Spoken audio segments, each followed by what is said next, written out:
Bitaw. Apak. Up.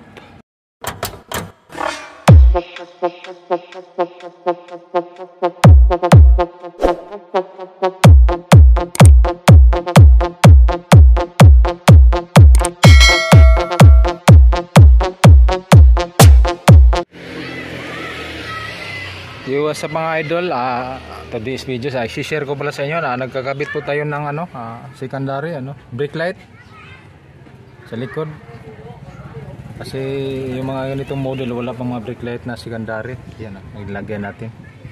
Bali pala to, 24 LED. Tapos pinagapang natin dito, yan hindi ko na binotas dito para hindi pangit tingnan. Binigyan ko lang ng kanal konti dito, tapos pinatagos ko dito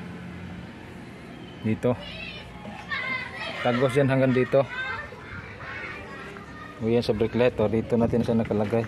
Yan, para pag apak mo ng preno, lalakas. Ito yan, ito yung sa park light sa park light. Ito yung sa reverse signal light. Dito yung sa brake light nya, pag apak mo umiilaw.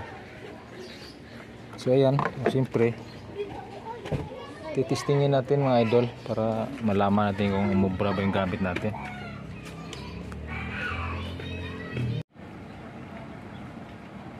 Bitaw. Apak. Up.